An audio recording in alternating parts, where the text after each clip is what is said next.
अस्सलाम वालेकुम, मैं हूं अरबाब जहांगीर। आप देख रहे हैं मेरा यूट्यूब चैनल असली खबर विद अरबाब जहांगीर। उम्मीद है तमाम देखने वाले खैरियत से होंगे। मरियम नवाज़ के बेटे जुनैद सफदर और उनकी साबिका अहलिया आयशा सैफ की तलाक के बारे में अब बहुत सारे ऐसे सवालात हैं जो कि इस वक्त खड़े हो रहे हैं, सामने आ रहे हैं, और लोग उनके जवाब जानने में भी दिलचस्पी रखते हैं। चूँकि इस तलाक को दोनों की जानिब से खुद ही अनाउंस किया गया और एक लंबे अरसे के बाद किया गया, तो कई सवालात जन्म ले रहे हैं। और फिर आयशा सैफ ने तो बड़ी डिटेल से बात की है अपनी पिछली वीडियोज़ में। उनके बयानात से मुतालिक जो उनकी डिटेल स्टेटमेंट है उससे मुतालिक आपको बताया था मैंने कि किस तरह से उन्होंने मरियम नवाज़ का बाकायदा नाम लेकर उन पर ये इल्ज़ाम लगाया कि उनकी वजह से आयशा सैफ की ज़िंदगी में सुकून नहीं था, जो सुकून एक मियाँ बीवी के दरमियान होता है, उनका जो एक ताल्लुक़ होता है।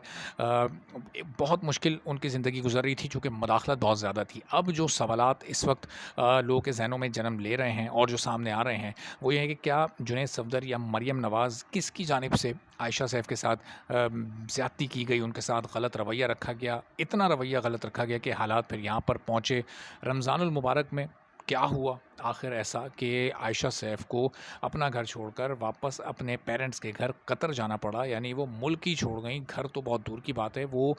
कतर वापस चली गई। तो आखिर ऐसा क्या हुआ? ये जो झगड़े चल रहे थे, चूँकि ये एक सीरीज़ थी झगड़ों की, ये कोई एक झगड़ा नहीं था कि जिसमें आम तौर पर होता है कि कोई बहुत जज्बाती हुआ और किसी ने या तो तलाक की डिमांड कर दी या किसी ने खुद से ही तलाक दे दी। तो ये झगड़ों की जड़ असल में क्या थी, वो सामने ज़रा आप लोगों को बताना बड़ा ज़रूरी है। और फिर उसके बाद जो एक और इम्पॉर्टेंट सवाल है कि जो नाराज़गी थी आयशा सैफ की, वो आखिर कहाँ से शुरू हुई, वो आखिर कैसे इतने पीक पर पहुँची? आखिर एक इंडिपेंडेंट, एक पढ़ी लिखी लड़की के सब्र का पैमाना कैसे लबरेज़ हो गया कि उसने ख़ुद डिमांड कर दी कि मुझे तलाक दे दी जाए, और शादी के कुछ ही अरसे बाद ये डिमांड कर दी। तो थोड़ी सी डिटेल्स आप लोगों के सामने इस वीडियो में ज़रा रखते हैं कि इस शादी के फ़ौरी बाद ही ये आपस के जो ताल्लुकात थे जुनैद सफदर और आयशा सैफ के, ये ख़राब होना शुरू हो गए थे। जबकि शादी किन हालात में हुई थी ये आपको मैं बता देता हूँ कि शादी से पहले दोनों की अच्छी खासी बातचीत, अंडरस्टैंडिंग थी। दोनों की पसंदीदगी वाला मामला भी था। कुछ जगहों पर ये रिपोर्ट किया जा रहा है कि ये कोई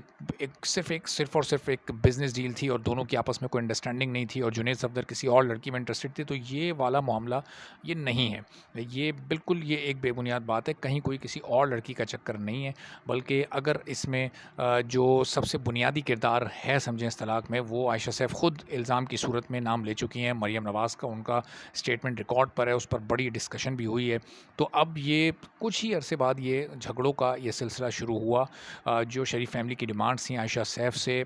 शायद वो उसको फुलफ़िल करने में नाकाम थीं या कोशिश कर रही थी तो उन्हें नाकामी हो रही थी, या फिर शायद आयशा सैफ की फ़ैमिली उस पोजीशन में ही नहीं थी कि वो उन डिमांड्स को पूरी कर सके जो कि बार बार जुनैद सफदर और मरियम नवाज़ की जानिब से उनसे की जा रही थी। अब ये सिलसिला चलता रहा। ज़ाहिर है एक ही मौजू पर कितनी बार झगड़ा होगा, एक ही मौजू पर कितनी बार आप किसी को मुतमईन करने की कोशिश करेंगे, कितनी बार आप जवाब देंगे। और अगर एक शख्स एक ही बात को दोहराया जाएगा और उससे एक ही डिमांड किए जाएगा और सामने वाला शख्स उस डिमांड को पूरा करने के काबिल नहीं होगा, तो फिर आखिर क्या होगा? फिर आखिर में कोई अगर रिश्ता मौजूद होगा तो वो रिश्ता टूटेगा, वो तलख़ी होगी। तो यही हुआ कि आहिस्ता आहिस्ता ताल्लुकात ख़राब होना शुरू हुए। तलख़ी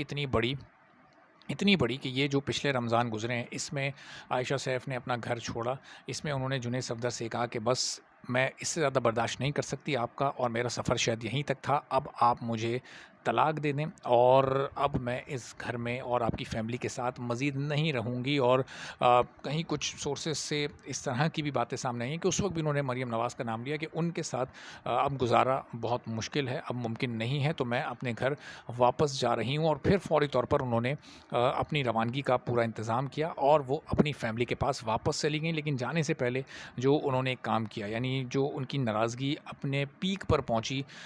यहाँ पर, चूँकि इससे पहले कई महीनों तक ये ताल्लुकात उनके ख़राब चले आ रहे थे, तो उन्होंने ये फ़ैसला किया कि हम इस सेपरेशन में नहीं रहेंगे, बल्कि हम अब तलाक लेकर इस मामले को अब ख़त्म ही कर देंगे, इस रिश्ते को हम उसके अंजाम तक पहुँचा देंगे। जुनैद सफदर से उन्होंने ये डिमांड की और जुनैद सफदर ने अपनी फ़ैमिली से मशावरत करके रज़ामंदी ज़ाहिर की। लेकिन तय ये हुआ कि इस तलाक को फ़ौरी तौर पर अभी हम अनाउंस नहीं करेंगे। अभी हम अनाउंस करेंगे तो हाँ, हो सकता है, चूँकि जो बड़ी पॉलिटिकल फैमिलीज़ होती हैं वो अपने پولیٹیکل فائدے دیکھتی ہیں، وہ یہ دیکھتی ہیں کہ اگر کوئی فیملی سے متعلق کوئی خبر جب میڈیا پر آئے گی تو اس کا کیا امپیکٹ پڑے گا، آنے والے الیکشن میں اس کا کیا نتیجہ سامنے آ سکتا ہے، جو اگر کوئی سیاسی کیمپین چل رہی ہے تو وہ اس پر کتنا اثر انداز ہو سکتے ہیں۔ تو یہ ساری چیزیں اپنے تمام فائدے اور نقصانات کو مد نظر رکھتے ہوئے یہ طے ہوا کہ ہم ابھی اس کو اناؤنس نہیں کریں گے اور پھر کسی مناسب وقت پر اس کو اناؤنس کیا جائے گا۔ تو عائشہ سیف نے بھی اس پر رضامندی ظاہر کی، انہوں نے کہا کہ عدت تک ہم اپنا یہ ٹائم گزارتے ہیں، اور یہ جب 4 ماہ 10 دن کا یہ وقت مکمل ہو جائے گا، 100 سے 150 کے قریب دن گزر چکے ہوں گے، اور پھر ظاہر ہے کہ دونوں فیملیز بھی کافی ٹھنڈی ہو چکی ہوں گی۔ جو اس وقت غصہ تھا، جو اس وقت تلخی اپنے پیک پر پہنچی ہوئی تھی، تو وہ تلخی بھی تھوڑی سی کم ہو جائے گی، تھوڑا سوچنے سمجھنے کا بھی موقع مل جائے گا کہ کس طرح سے اس معاملے کو میڈیا پر لے کر آنا ہے، ڈیل کرنا ہے، کس طرح سے اناؤنسمنٹ کرنی ہے۔ تو یہ سارے معاملات بخوبی طے پائے، اور جو معاملات بخوبی طے پانے تھے یعنی طلاق سے پہلے کہ وہ نہیں طے پا رہے تھے، اسی لیے یہ معاملہ یہاں تک پہنچا کہ طلاق تک نوبت آئی۔ اب اس میں جتنا کردار جنید صفدر کا تھا اتنا ہی مریم نواز کا بھی تھا، اور ظاہر ہے کہ ہم نے جو اسٹیٹمنٹ دیکھی ہے عائشہ سیف کی، اس میں آپ دیکھیں جنید صفدر کا نام نہیں ہے بلکہ مریم نواز کا نام ہے، تو ان کے نزدیک یعنی عائشہ سیف کے نزدیک شاید زیادہ کردار مریم نواز کا ہی تھا۔ اور ابھی جب آگے اس پر مزید بھی عائشہ سیف کی جانب سے کوئی بات کی جائے گی تو آپ لوگوں کو اندازہ ہوگا کہ یہ جتنی ڈیٹیلز ابھی میں نے اس ویڈیو میں آپ سے شیئر کی ہے، وہ بہت ساری باتیں وہ یہی والی بتائیں گی کہ کب کب کیا کیا ہوا،